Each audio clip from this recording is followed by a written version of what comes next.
Hey, good morning. Happy Hump Day. Hump Day? Welcome to a Wednesday, Hobby Evolution episode 755. It's trash and recycling day. This one's the biggie. This one's the important one. I can tell you that both bins are on the curb. I almost forgot last night, but I did remember late last night as I was getting ready for bed.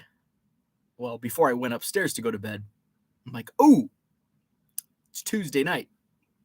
It's very important that I get these bins to the curb because remember last week I missed trash day.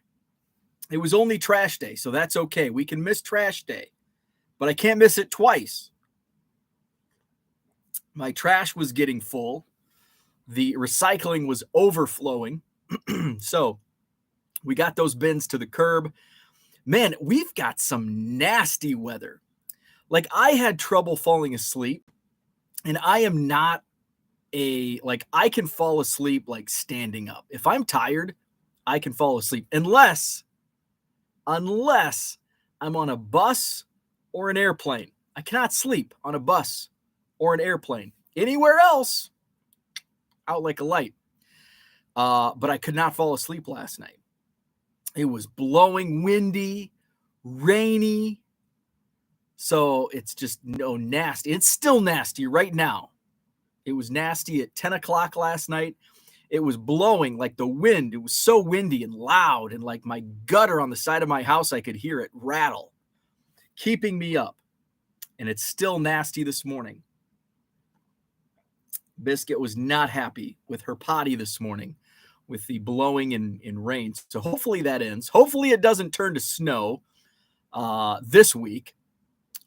Starting Sunday, it can snow, but it cannot snow until Sunday because we don't want any travel concerns this week for the Madison Card Show this Saturday, December 17th, Sheraton Hotel, John Nolan Drive, 9 to 3, 125 tables. I think I'm up to 7 first-time dealers now. I think last week at this time, I think I was at 1 or 2. But I'm up to 7 first-time dealers and a couple guys that haven't set up in several months. And quite a few actually that are only setting up for the second time, and it's been a few months. So, and a couple guys that are setting up for the second time for just the second month in a row. So, if you didn't make it to the November show, you're going to see a lot of new stuff. And even if you do come regularly, you're going to see quite a bit of new stuff this Saturday. Sheraton Hotel, John Nolan Drive, Madison, Wisconsin, the 125 table Madison Card Show. Let's go to the chat. Who is here this morning? We've got Jenny taking your recycling and garbage to the curb before you go live day. That is also what it is. Brian, what's happening? Good morning to you. Good recycling morning, David. Good morning to Uncle Rich. Like and subscribe. Appreciate that. Victor, good morning. We've got Brian Wolf in the house. Jenny says, I'll be watching till I got to head out on the plow. It's terrible here. Lots of rain and now snow. That is bad. Oh, the heavy, wet stuff. That's what we had last week. It was wet and heavy last week when I had to actually get the snowblower out. Now, the rain is good for one thing. The rain is actually good for one thing in December. It's to melt the snow away. Normally, I like the snow. But for whatever reason, I want fresh snow now.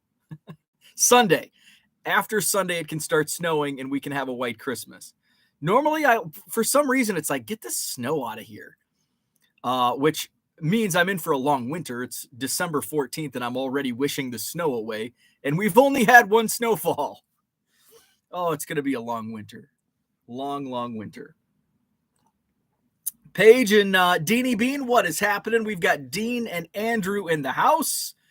Snow advisory for Dan. Hasn't snowed in my town in like 4 years. Holy moly. 21 degrees Fahrenheit right now. My computer stopped showing the temperature. Now it just says it's cloudy. Let's see. What's the old iPhone app say? It says I have to sign in to use my widgets. Oh, that's the wrong. Okay, weather. Here we go. We've got 36 and rainy. Does not say it's raining on my app, but I can attest it actually is raining. Saw it with my own two eyes. Let's see. Rich says we had tornadic activity in DFW yesterday. Holy cow. That is not good. Let's see.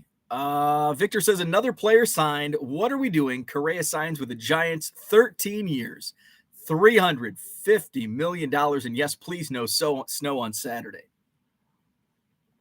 Yeah. You know, I think that's a bad contract. Like, am I upset the Cubs didn't sign Carlos Correa? Yes. But am I upset they didn't compete with 13 years, $350 million? No, I'm not upset. Now, I also understand that's like the market. Like, these freaking stupid long contracts is now the market. But when I think back to other long contracts in Cubs history, one of recent memory is Jason Hayward. And everybody's bitching about his contract. Oh my God, we signed him for 8 years. Well, just think if Carlos Correa performs like Jason Hayward. And here we go. Hindsight, people. Hindsight, Cubs fans. Get off the ledge, Cubs fans. Not everybody, many people upset. Here's the thing. When Jason Hayward was signed, this was like, oh yeah, we paid. I think the Cardinals offered him more money. He took less money to sign with the Cubs.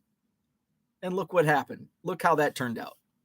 And we thought that was, like I thought, that was an amazing contract. Yes.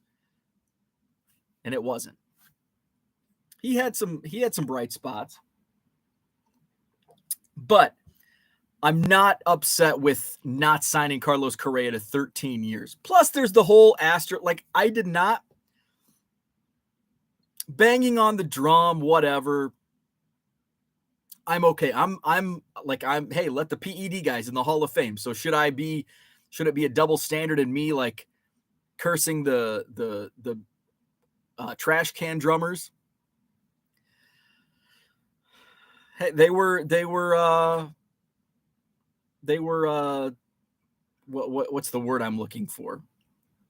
I don't know, but I didn't like the way they handled it afterwards. And I guess you could say the same for some of the PED guys when they got up in front of Congress, and that was a bad look too. But that's a whole nother story. I didn't like the way Altuve and Correa handled themselves and Bregman handled themselves after all of that came out. So I wasn't too disappointed. I mean, I really wanted Xander Bogaerts. I really wanted Trey Turner. Kind of wanted Carlos Correa. Actually, I really wanted Carlos Correa too. I shouldn't. Now that he's not signing, I shouldn't be like, it is what it is. No. Now it's like Dansby Swanson's the only one left. It's like, well, I guess. It's going to be another long year at Wrigley Field. Another long year. Jenny says, well, your dealers cancel for rain, so hopefully it does snow. Cooter, what's happening? Good morning to you. We've got Diego back. What's up, Diego? He's setting up at a card show. I have a 1992 Upper Deck to sort and try to build that set. Very nice. Very nice. Clark, good morning. Christian, what's happening? Good morning. Still drunk on the Lions Kool-Aid. It's a bender. Royals 417 in the house. Good morning, Matt. Terry's here. 37 in rain for Victor. Now that Terry's here, I can share a movie story. So I've been watching since so my wife's been gone for a week now in Florida. And she returns next Tuesday. And so I've been watching a lot of Christmas movies. And I'm like, yesterday, I'm like, last night, I can't watch another Christmas movie. I need something a little darker. So I went to Netflix and I turned on, and it's not really a horror movie. It's more of a thriller suspense type deal called Prisoners. And it had a good cat like Jake Gyllenhaal, Hugh Jackman star in this movie. And I'm like, I should have watched, like, this is right up my alley. It came out in 2013. And then I started doing the calendar math. And I'm like, oh, wait, 2013, I was going to school full time, working at the university in the athletics department, traveling with the football and basketball teams. And then also when I had extra time working at the newspaper, moonlighting at the newspaper. So I had no, like, my waking hours were like 3 a.m. to 7 a.m. Wait, that makes no sense, does it? Those were my sleeping hours. I had no waking hours to where I could watch movies. I had no waking hours. So I'm like, I probably didn't, between 2011 and 2014, I probably didn't watch a single movie. So I turned it on, and it was a long movie, 2.5 hours, but it kept my attention for 2.5 hours. I mean, as much as my attention as you can take, because I'm still like on my phone, and then I put my phone down for 15 minutes and watch the movie, and then it'd be like, oh, new alert. What's this? Oh, okay, blah blah blah. But it was a good movie, very dark, disturbing. I thought it went over the line for me. There was one part of the storyline I didn't like. Let's see, what else can I say? I'm curious if I bet Terry's seen it. So basically the premise of the story is two little girls go missing. So if you have like young children, it's not something you probably want to watch, especially in this Christmas time. So two little girls go missing. And there's one suspect. There's one suspect, and ends up. I'm trying to like explain it without giving away details that, but there's one main suspect, and then there's like, pay attention early on if you decide to watch it. There's a storyline with the cop goes, and again, I think I was on my phone, so I missed why he went to this particular person's home. But there's a connection in there. And then all of a sudden at the end, it's like, that's what I like. Good storytelling, good writing in a movie is at the very end, you forget about this scene at the beginning, like within the first 30 minutes, 40 minutes of the movie, there's just this little scene, this small short scene. At the time, it's like, oh, I bet this is connected, but they never go back to it. And then all of a sudden, there's like this one tiny hint at the end. And all of a sudden, it's like, wait a second. Oh my God. And you completely remember there's the connection. So that happened. And the ending was kind of a cliffhanger. I mean, we essentially knew what was going to happen once the end came. Prisoners is the name of the movie. It's on Netflix. Hugh Jackman, Jake Gyllenhaal, good cast, good writing. I thought it was a good movie. It is dark. It is really dark. There's some like pretty gross parts. And I will say the gross parts don't deal with children. There's really not any part of like the kids. They're just like in the background. It's just kind of the story's built around the missing kids. But there are some spots where I had to like look away, like, because I don't do blood. Like I can't do blood. So there were parts where it's like, ooh, that's a little over the top unnecessary. Let's see. Victor's got 37 in rain in Chicago. James says, how many J-Rods did you pull out of Update Chrome? Have not received them yet. Today is delivery day. So I checked my UPS app this morning. They have arrived in Middleton, Wisconsin. So let's see. They shipped them out. So it was really weird. UPS gave me the tracking notification of these mega boxes that I ordered from Target. I received the notification that they were shipped like last Wednesday. But then there was like no movement. They're like, oh, they're going to be delivered on Saturday. And then all of a sudden they weren't picked up. And then it's like, these will be delivered whenever we pick them up. So they weren't picked up until Monday of this week. And so then it said your packages are gonna be delivered on Thursday. And I'm like, Thursday? Like, I understand it's the holidays, so there's a lot more parcels being delivered. But still, they're only coming from Des Moines, which is typically a one, like normal times 1 day, but I guess now 2 day. So it is 2 days. So they went from Des Moines to Davenport. Now, usually they go straight from Des Moines to Hodgkins, Illinois, which is Chicago. And then they go from Hodgkins to Middleton. And Middleton's like my hub, UPS hub here in Madison. So this time they went to Davenport first.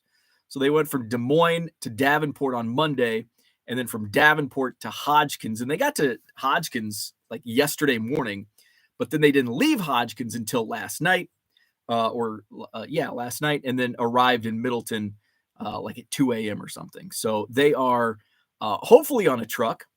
6 mega boxes coming today. So I'll go live and rip these because I do want to share. I want to share some just different. I want to share about Topps Chrome Update. And then also what I ripped. I've got a crazy story. Paige and Deanie Bean. Andrew's going to be like, oh my God, is this another ghost story? It might be. It might be another ghost story. So put the coffee on, Andrew. Big Harv says the only snow we get is in a cone. Hey, by January, that's the only snow I want. Michael, good morning. Dan says it's amazing the White Sox resurrected Carlos Rodon's career, and he's about to cash in on $200 million. Plus, maybe with the Yankees now. That's crazy. Jenny says, here's a positive to the snow. Lots make a living taking care of said snow and can spend that money in your store. Hey, there we go. Keep that money flowing. Zach and Porter says, morning, no chat. One interesting comment I've seen from a Sox fan I trust. What do we care what they spend? It ain't your money. That's a great point. And I go back and forth. That's a really good point that Zach brings up. And I often go back and forth on this point myself. Because it's easy to spend somebody else's money. What should I buy? There's a picture of Target. What should I buy? Buy all of it. It's not my money. Buy all of it. So it's easy to spend our money when we're fans of, in this instance, the Cubs. But what happens is, and this is why it's like, yeah, I can easily spend Tom Ricketts' money. But then, why do I care? Because in 4 years, when Jason Hayward's hitting $190 and we don't have any money to sign somebody else and you're stuck with that albatross contract, that's where the problem incurs. And like, even though they're billionaires and multi-millionaires, there's still budgets. You still have to follow these budgets. And when you devote X amount of money into the budget for player X, Y, and Z, it doesn't leave any money for player H. And so that's my concern with contracts and spending is it's not about the money. It's easy to spend somebody else's money, but in 3 years, if this guy's, on the verge of, if he's a below a replacement player level, and we're stuck, you're stuck paying him, and you're stuck with him because you're not going to get rid, or you're just going to have to pay him and dump him off to another team. But guess what? You're still stuck with that money. You still have to pay that money, which is coming out of your budget, which is not allowing you to sign other players. So that's my counter argument, because I'm with Zach. Like, yeah, what do I care what they spend their money on? Because it's really easy to spend somebody else's money. But at the same time, there's budgets. These teams have to follow budgets. And if you sign bad contracts, it really debilitates a team long term. So I see both sides of it. Cooter says the Giants have cornered the market on future 40-year-old shortstops. Jason Hayward did make that speech during the Game 7 rain delay, which is considered a key part of the Cubs winning. He did. And Jason Hayward is a super, super nice guy. I met him once. By spring training last year, though, he was just kind of like, he was headphones on, head down.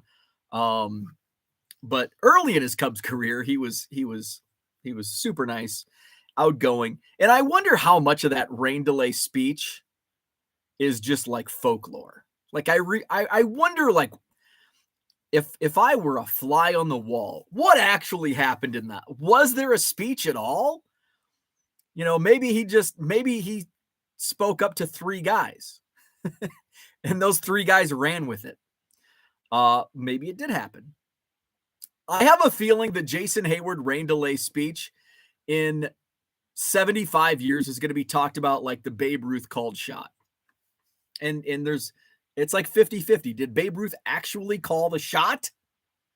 Or was he just making a motion and it was interpreted as calling his shot? Did Jason Hayward actually give like this riveting Gettysburg Address-like speech in the locker room that helped propel the Cubs to their first World Series win in 108 years? Or was he just talking to the room and maybe 3 guys listened and then all of a sudden one of those guys ran with it? Oh my God, he gave this amazing speech that lifted us up. I think that's going to go down as a debate. And yes, I'm comparing the Jason Hayward rain delay speech to Babe Ruth's called shot. Hell yeah. Jenny says, as Steph shared, 8-year-olds today will be celebrating with a beer when Carlos Correa's contract is up, which will probably be around the same time Bobby Bonilla's contract is up, right? Probably about the same time. Let's see. 13 years from now is 2035. I think that's the year Bobby Bonilla's contract comes up, or is finally his $1 million ends. Bobby Bonilla contract. I bet somebody probably has already beat me to this in the chat. 2035. Bobby Bonilla will be 72 years old and collecting his final $1.19 million check from the New York Mets. The same time Carlos Correa will be up for free agency. That's kind of depressing at the same time, because this Bobby Bonilla contract, it's like when this first started, it hasn't, when did that start? 2011? So yeah, it's been 11 years, but at the beginning, and what's crazy is it's still 11 years later, we still talk about it ad nauseum.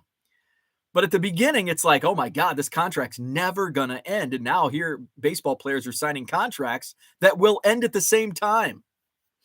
Time is fleeting. Rich says, and since he helped your Cubs win in 2016, you should always, and I'll always appreciate Joe Madden.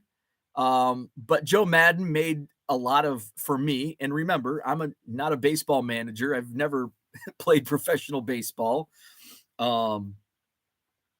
But some of the decisions that were made in that World Series, it's kind of like we won in spite of those decisions made.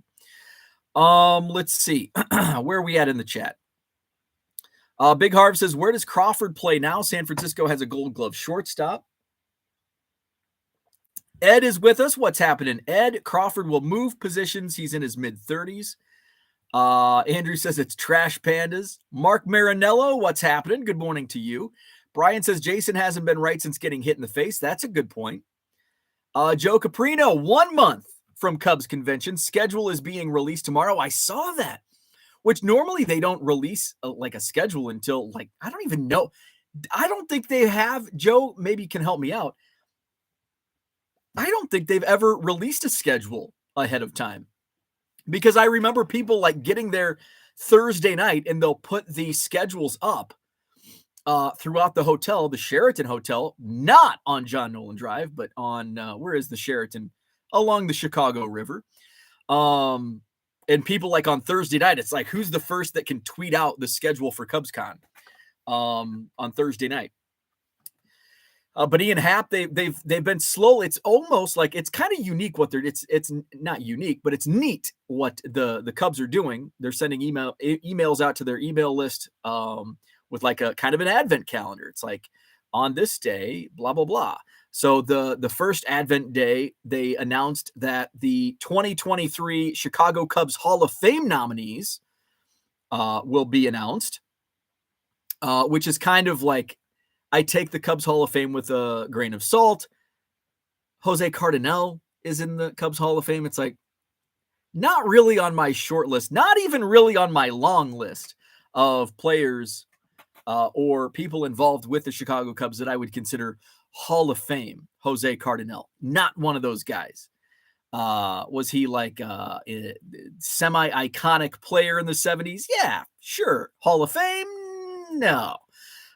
So that's going to be announced at Cubs Convention. And then yesterday they released that Ian Happ will be doing his podcast live one of the days during the Cubs Convention. So, and then tomorrow, so they'll probably release like another tease today, and then tomorrow they'll release the schedule, which I'm like, oh, wow.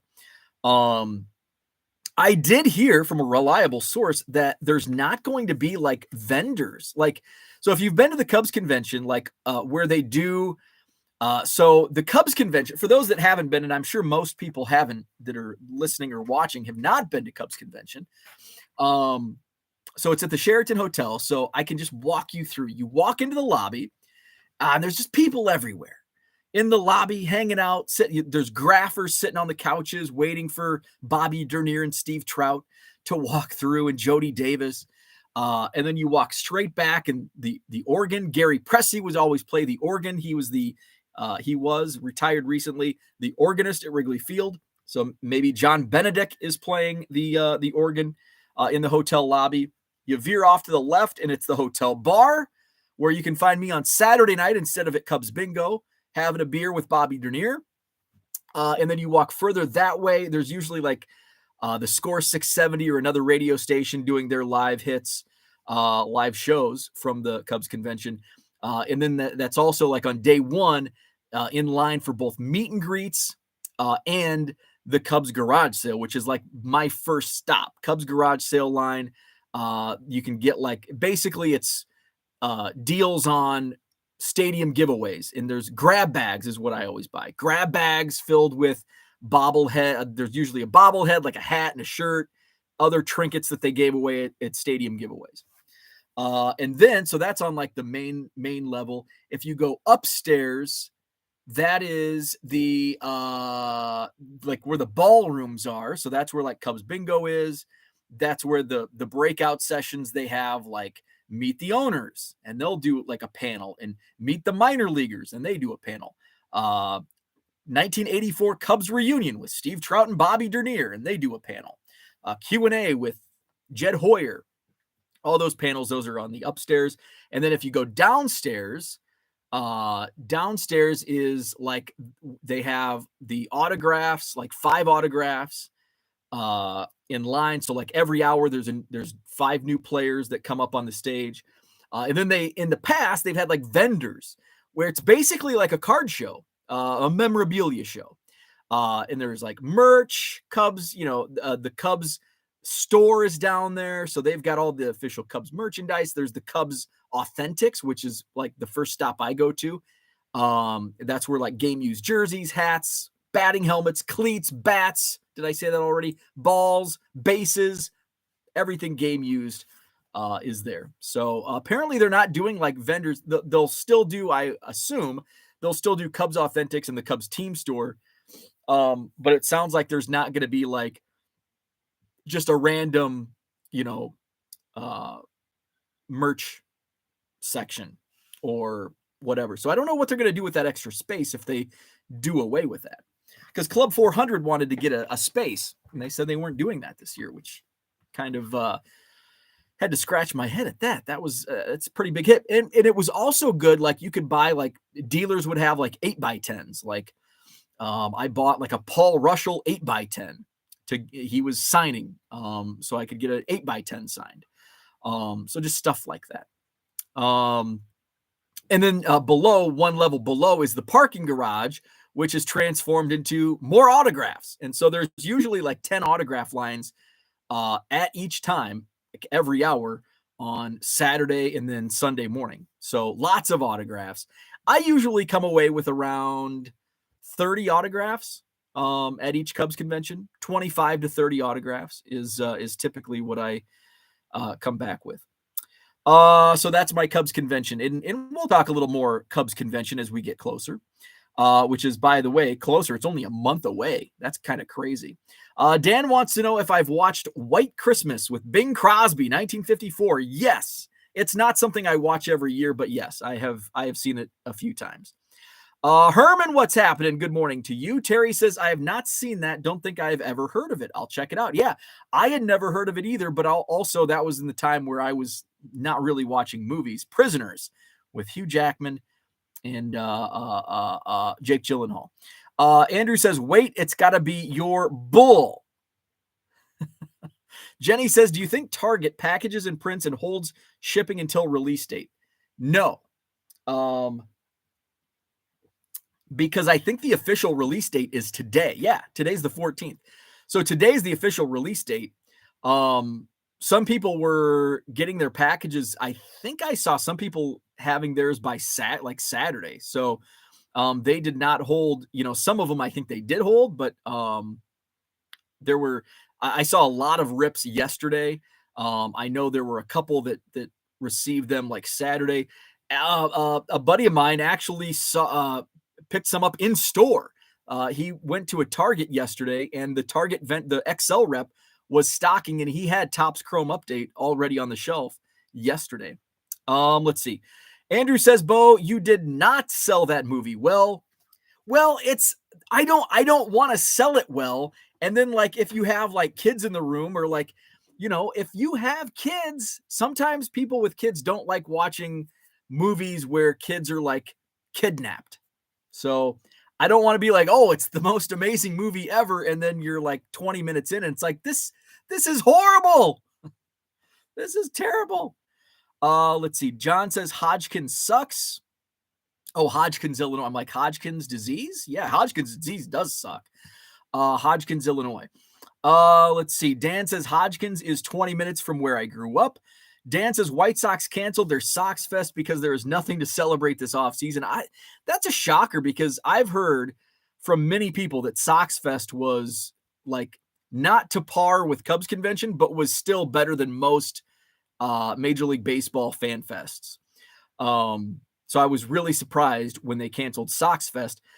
In the past, I would have gone to Sox Fest had it not been the next weekend after Cubs convention. It's 3 days of that, and then going back to Chicago the following weekend.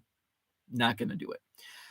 John says, it is your money. You buy the $12 beer, it's your money. That is very true. That $85 ticket is your money. That is also true. Let's see. Jenny says, it's totally your money. Why does the NBA make way more than the WNBA? Another good point. More money coming in. That $180 hobby box is your money. You know what happens when your team has big contracts? The cost for you goes up. True that. John says this isn't surplus money. It's money that will lead to higher prices, from cable subscriptions to those little cards in your hand. Mark says, as a Mets fan, it's cringeworthy on how much money their 2023 payroll will be.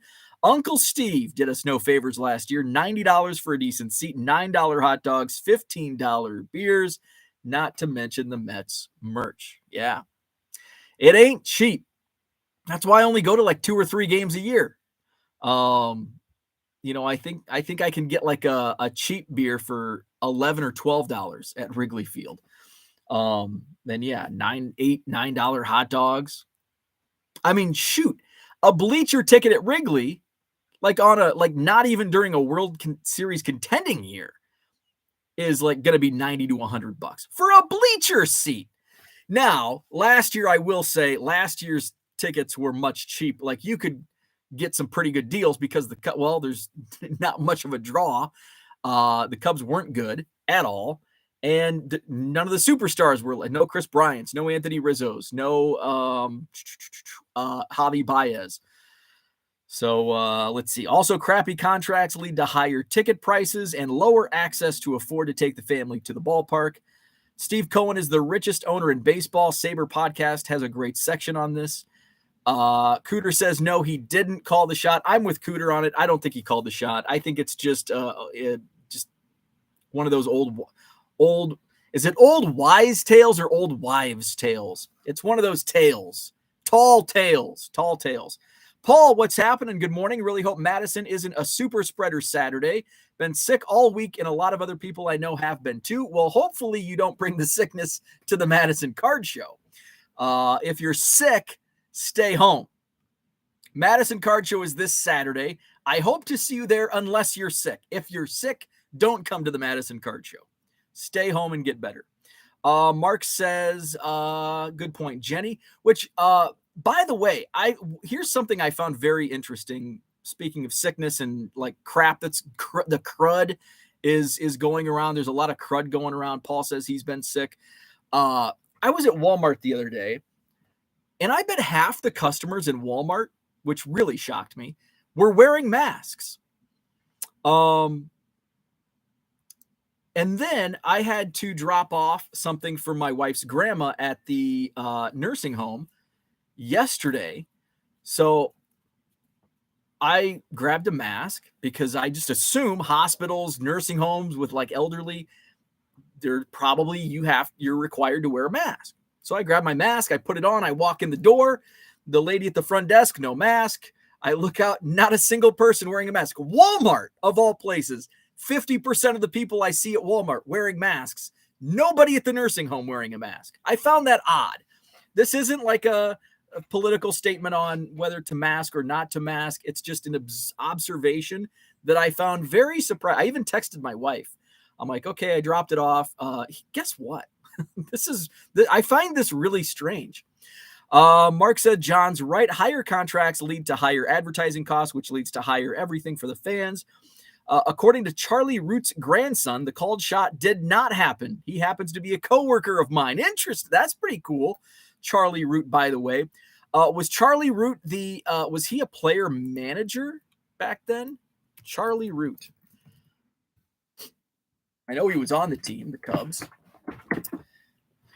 Let's see. Charlie Root.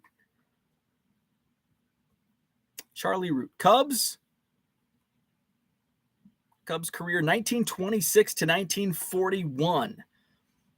So he was looks like he was a pitcher. I thought maybe I'm thinking Charlie Grimm was the player manager. Charlie Root pitcher.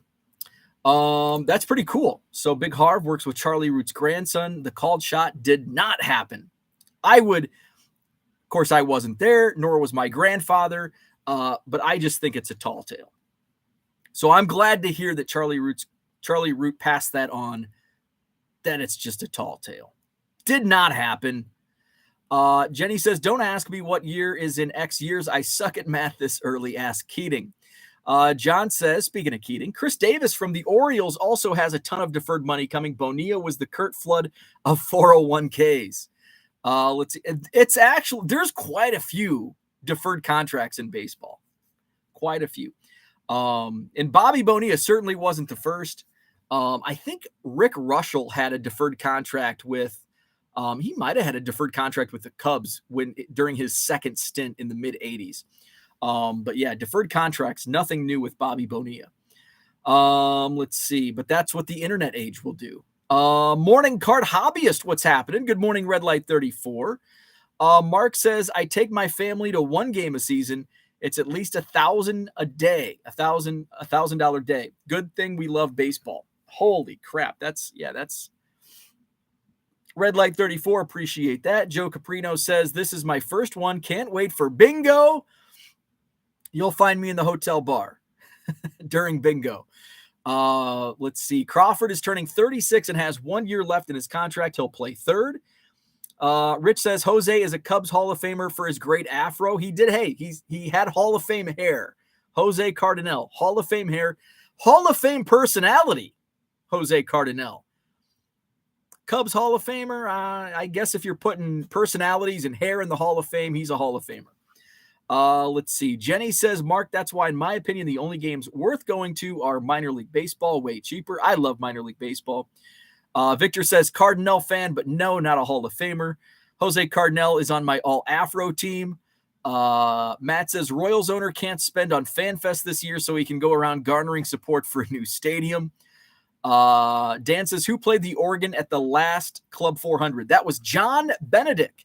So he is the new Cubs organist. And he's a Western Illinois University alum. John says, pick me up a Damon Berryhill throat guard. I've picked up, so some of the game used items I've picked up in the past, an Edwin Jackson hat, game used hat, Mike Olt game used cleats, the game used base from the National League Championship Series, the 27, not the 16, but the 17. Let's see. What else? James Russell's game used throwback pants. I picked up several jerseys and I ended up selling some of them. I think actually all of them. What else have I picked up? I don't think I've ever bought a game used bat. I did pick up a game used ball. Once the World Series happened, all of that game used stuff went up crazy amounts. Hopefully they're back to semi-normal pricing this year. Jenny, I agree that minor league is great baseball, and unfortunately OKC is the Dodgers AAA. And as a Giants fan, I will die before I pay $1 for a Dodger ticket. I never knew the animosity between San Francisco and Los Angeles until I was in, actually it was when I went to San Francisco. A buddy of mine got married in Carmel. And so I kind of made it a trip. And I think I was at a bar in San Jose. And it was the Lakers Celtics in the NBA Finals that year. So this would have been what, 2009, 2008, 9, 10, somewhere in there. And these guys at the bar were just like rooting hard for the Celtics. And I'm like, man, I'm surprised you're in California. I'm surprised you're not rooting for the Lakers. That gave me some death glares. They do not like Los Angeles in San Francisco. And then when I went to LA for my, the company I worked for, our headquarters were near Pasadena in La Cañada. We were out there and it was the Giants Dodgers in the playoffs. And two of the sales guys from San Francisco, our office in San Francisco, we would go out and go to the bars every night. And like one guy was just like a raving lunatic on his hatred for Los Angeles. And I'm like, damn, this hatred runs deep between LA and San Francisco. Let's see. Mark says, good point. Jenny, we have a few minor league and independent teams in the area, a lot more fan-friendly and cost-effective. Love my Mets. Jenny says, so Target holds until it will be delivered on release date. It sounds like in my circumstance, yes, but others receive theirs early. So not in all cases does Target hold until release date. In my instance, I'll get mine on release date, but a lot of people received theirs yesterday. Some even received them on Saturday. So some got snuck out. Some snuck out. If I recall, Jose Cardinal once refused to play a game because his eyelid was stuck open. That is absolutely true. Yes, it is. Jose Cardinal had, that wasn't the only one. There was another, get ready for a Wikipedia read. Jose Cardinal. Let's see. And there's probably a section on Jose. Oh, there's not in his Wikipedia. I thought there would be.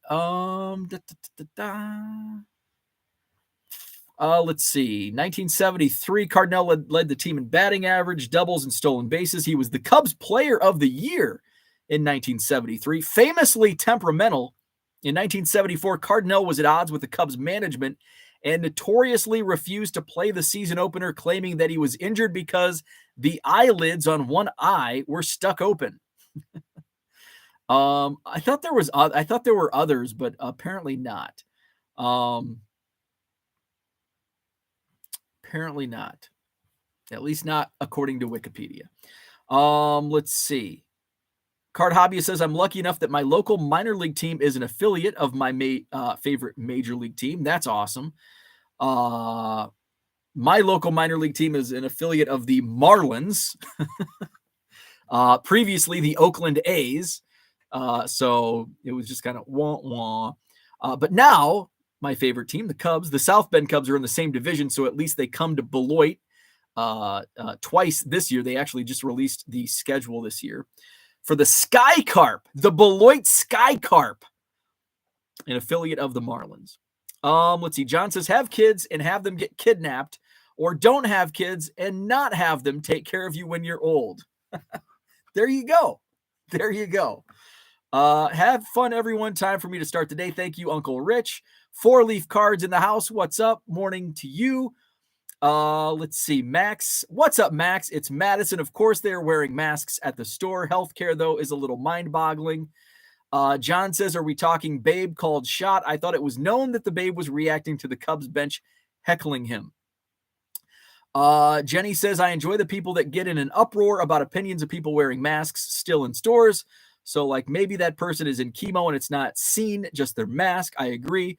Just in general, I see it on Twitter often. Completely agree. Root was on the mound and gave up Ruth's home run. Ah, okay.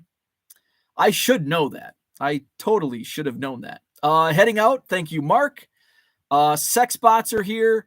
John says, sounds like you also pick up MRSA at these auctions. LA San Francisco is like Boston, New York. Wiki read, forever Snappers, says Brian Walsh. No longer the Snappers. Where's Snappy? Now the Sky Carp. Cool name, cool stadium, but they're the Marlins. So my Topps Chrome update boxes will be arriving today. So I will go live later today, rip those. So yesterday, I had all of those boxes that I was going to rip during the Couch People Christmas party. If you missed it, you can watch it on replay in the archives. But I didn't rip everything. I still have some mega boxes from Bowman last year, a couple from this year still. So last night, it's like I came downstairs and I was moving some stuff out. It's like, you know what? I need to rip a box. So I decided to rip. I had 3 Bowman mega boxes left. Get ready for a story. So I bought these 2021 Bowman mega boxes. I was like buying them everywhere. I bought them as much as I bought Bowman U football last year. I ended up buying like 30 mega boxes from a Facebook seller. And this was during the time of flipping, but I got a good deal on them. Like I think in store they were 35, and I think I paid $40 each because I bought 30 of them. So I bought 30 of them. I ripped like 8 right away, and not a single auto. My buddy ripping one-handed, Ryan, came over. He ripped like 2 or 3. He pulled an auto of his favorite team, the Brewers, Garrett Mitchell. It was a redemption. He redeemed it the next day and received it like within a week. How's that for a redemption? I never get that lucky on redemptions. So what's up, Harlan? Good morning. So I open up 8. I pull maybe like a color. That's it. Out of 8 mega boxes. I'm like, geez. So like over time, I open more. I open like another 10 more. No autos. Are you kidding me? And I'm like, I bet these, I bought them off a seller on Facebook. I bet they were weighed. So I had like 10 left. And I opened most of them. Of those 10 left, I opened 7, I think, on Saturday during the Couch People Christmas party. I pulled 3 autos out of 7 boxes on Saturday night. I had 3 left. So I'm like, I'm just going to rip these like casually. Like I'll rip one here, rip one next week, whatever. So I ripped one open last night. I get to the mega box packs. Ooh, it's black. Oh, blacks are 1 of 1. I pulled a 1 of 1. Emerson Hancock. I tweeted it out last night. And I'm like, damn, I've got to open another one. So I'm going to open a second one. I get to the mega box pack. I pull a gold Bobby Witt Jr. numbered out of 50. Now I've got 1 box left. I got a hot hand. I might as well keep going. Now, it was much underwhelming compared to a Bobby Witt Gold and a 1 of 1 Emerson Hancock, but there was still color in it. It was Nick Gonzalez, numbered out of, I think, 125 or 225. So all 3 boxes had color in, including a 1 of 1 and a Bobby Witt gold. Out of boxes that I thought were like tampered with, like weighed before I bought them from a reseller. But apparently not. Apparently not. I opened, it's crazy that I opened 20 boxes and pulled, a color here and a color there. And then all of a sudden in the last 10 boxes, every box was a hit. I think almost, there might have been out of the last 10 I had, maybe 2 did not have color or auto. So, and I don't even know if it might have been just 1 box. It might have been 2. I don't know. Anyway, so that was fun. I think I have 6 Bowman Chrome mega boxes from last year. And I think I have 1 or 2 of this year's Bowman mega boxes remaining. And then I opened the last case of my Heritage Miners. I have 2 boxes left from last year's Heritage Miners. I still have I think 4 2020 Topps Update hobby boxes. Those are just kind of a boring rip. I think I have 1 Bowman U football blaster remaining. And then I have a jumbo box of Pro Debut still left. So I might just save those for a rainy day. Let's see. Cooter says the Cough People Christmas Party, the Couch People Christmas Party, has over 600 views. That's amazing. It was 5 hours long. 5 hours and 7 minutes in length. So go back, check out the Couch People Christmas Party. Hey, one of the things that I got at the Couch People Christmas Party, John, that 70s card show, he's still here. And he sent me a bunch of stuff. But one thing that I was looking through last night, I needed a brief card break last night. So I was going through this wrestling magazine. It was 1986, the year in review, which was fascinating. And I have a ton of Pro Wrestling Illustrated magazines, but I don't think I have any from 1987. I know I didn't have any of the 3 that John sent me. Look at this. Exotic World Pro Wrestling from Japan on the back. Look at that ad. That's pretty cool. So this was Pro Wrestling Illustrated special year-end double issue, March 1987. It's going through Achievement 86, and this is when readers, this is when readers can submit their awards, because Pro Wrestling Illustrated does year-end awards. So on this page, I found it interesting. There's 2 pictures right here. Can you see those guys? Right there's one guy. You probably recognize him as Bam Bam Bigelow. But his name here was Crusher Yurkoff. He was a rookie. And then the other guy up there, Percy Pringle, who would later become known as the Undertaker's manager, Paul Bearer. How about that?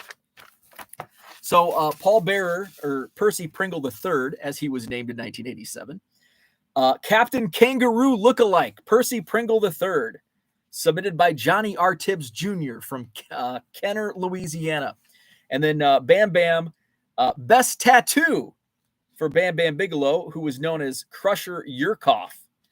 And then, how about this? They do Achievement Wrestler of the Year was Ric Flair. Match of the Year was I almost said it like Dusty Rhodes versus Ric Flair. Most Hated Wrestler of the Year was Paul Orndorff. Most Popular Wrestler was Rowdy Roddy Piper. Feud of the Year was Hulk Hogan versus Paul Orndorff.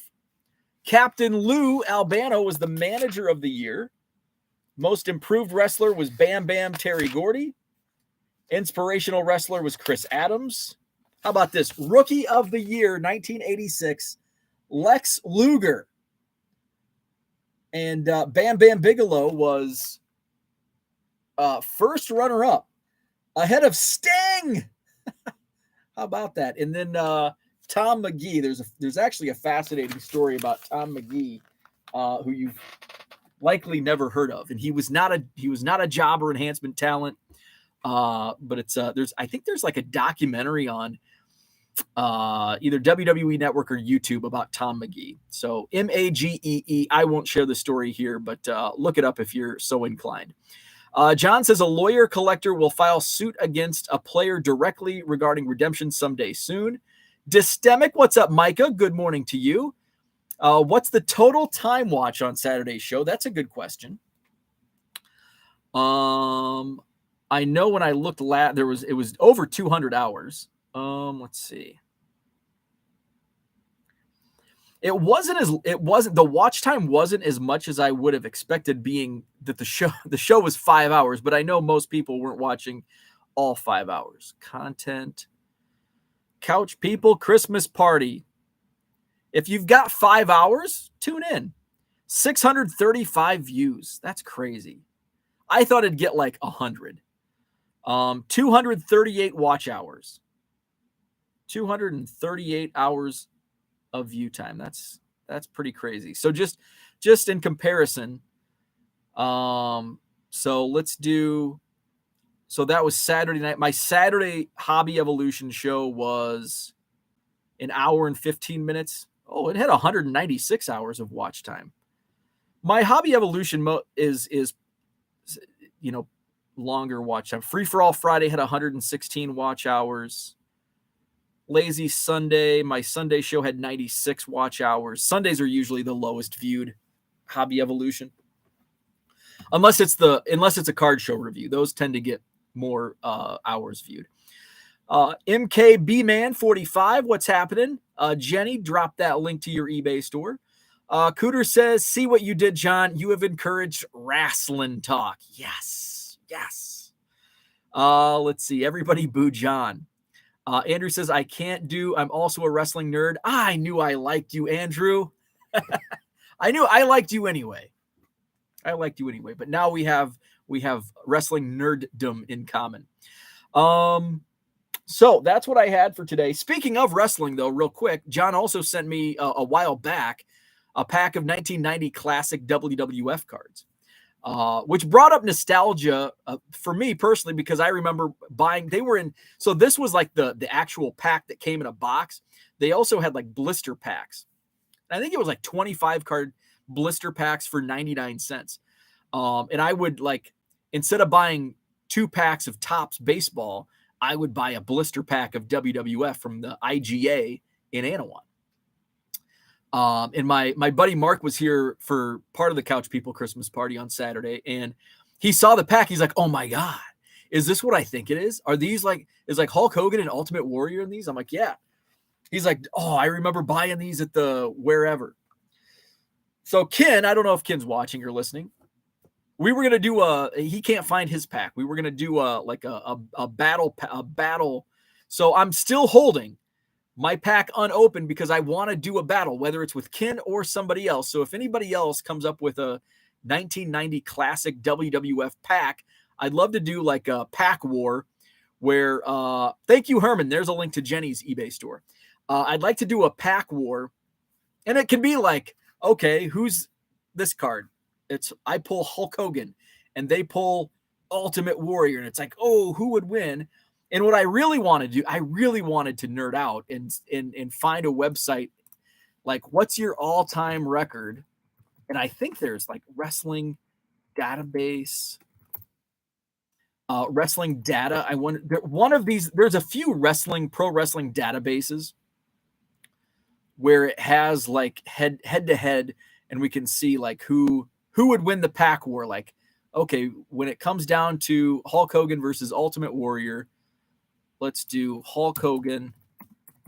I'm on wrestlingdata.com. There's like a whole bunch. There's fake Hulk Hogan, Hollywood Hulk Hogan, and Hulk Hogan. So I wonder if one's like WWF Hulk Hogan, and there's got to be like a head to head. Maybe if I find somebody to do this, matches. Oh, opponents. Okay, here we go. Let's see. Hulk Hogan, opponents, most matches first. I'm sure Ultimate Warrior's probably, oh no, he's not. Let's search Ultimate. The Ultimate, oh, doesn't even come up in the top 50. Okay, so let's see. Let's order. Damn. Can I go past 50? Oh, yeah, I can. Yes. It's got to be in the top 100 opponents. Let's see. The Ultimate Warrior still doesn't come up. I wonder if he's just Warrior. Let's go to page 3. I mean, come on. There's no way Special Delivery Jones had more matches against Hulk Hogan. There it is. Oh, it's true. Wow. Hulk Hogan and Ultimate Warrior only had, let's see, total matches. 5 matches against each other. Wow. Guess what? Hulk Hogan is 2-3 against the Ultimate Warrior. 2 wins against the Warrior, 3 losses. That's kind of surprising. I'm surprised by that. So that's kind of what I want to do. Go to this website, wrestlingdata.com. Okay, I've got Hulk Hogan. You've got Ultimate Warrior. Who wins? Oh, my opponent had Ultimate Warrior. So he gets a point, kind of like our name the player. And we'll keep track of it. I've got that Post-it note somewhere with our standings. Who's in the lead? Oh, it's a tie. Matt, Basement Card Collector, and Scott, all with 3. Okay, let's go to the chat. Let's see. John says, my God, ProWrestlingReference.com. The world has ended. Herman says, what was the pack? 90 Classic, WWF. Brian says, Jenny, also drop your Twitter, please. Let's see. Paul Carl Cards, what's happening? Harlan says, the hobby has evolved too far. It went full pro wrestling. You know it has. And you know what? I'm scrolling through Twitter yesterday,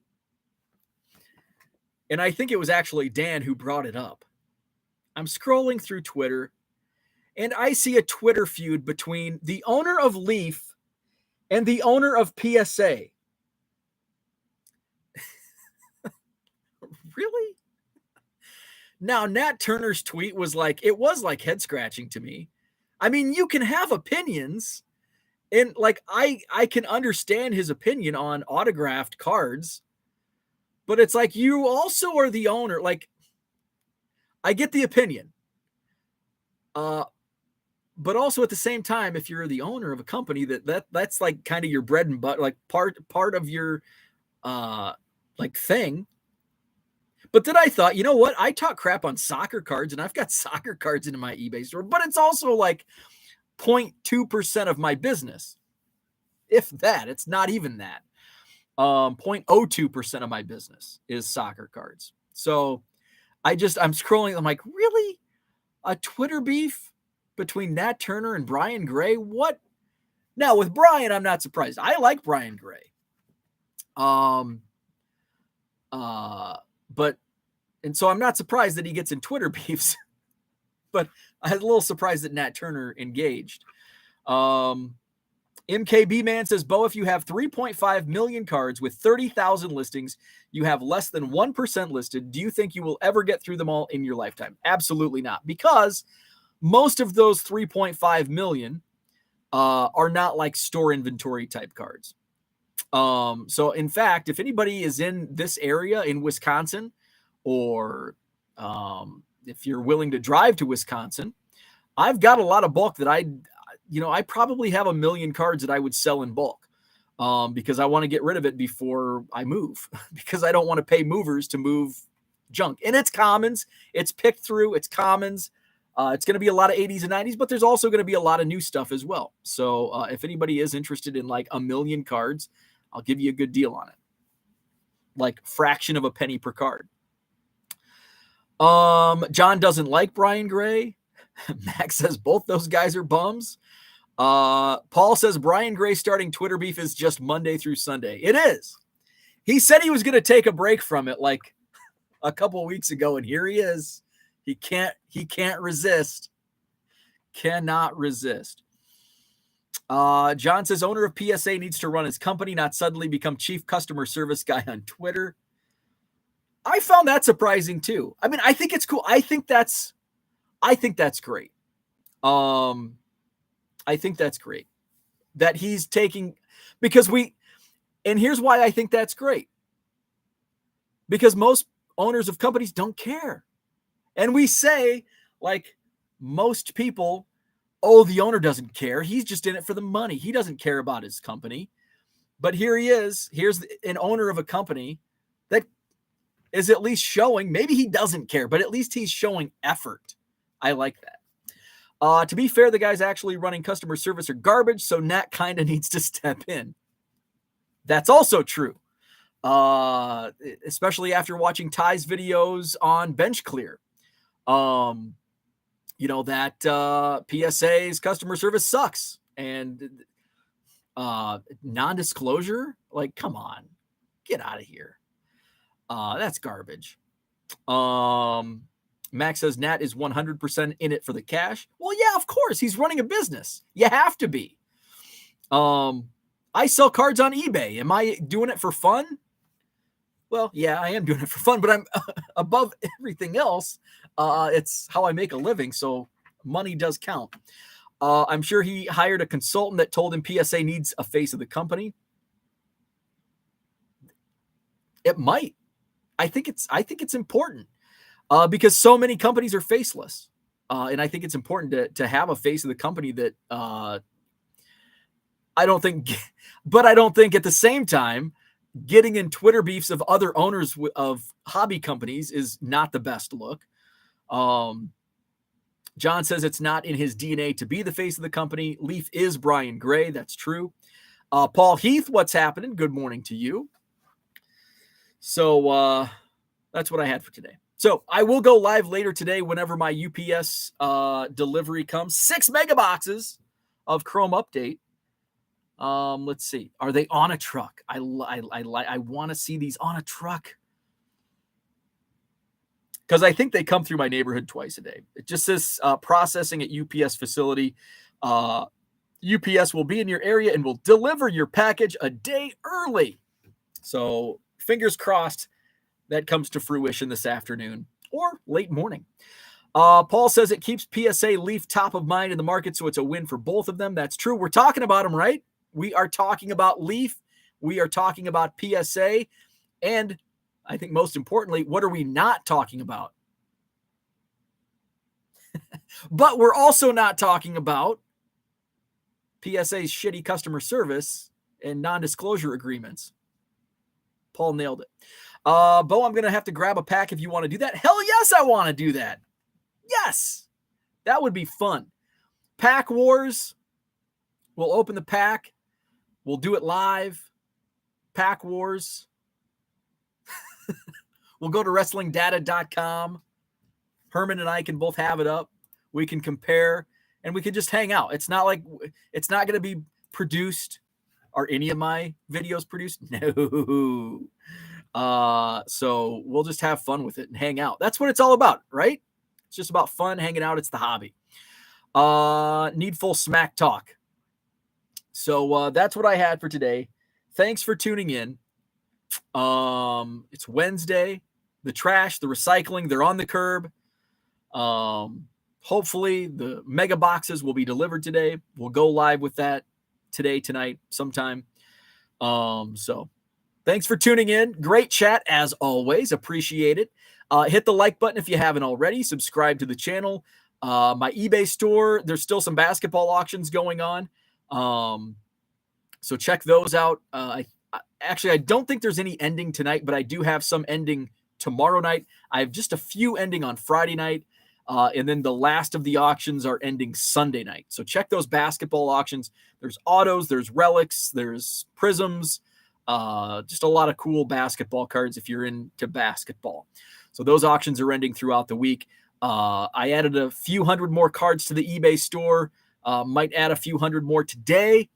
Get over that 30,000 active listing mark.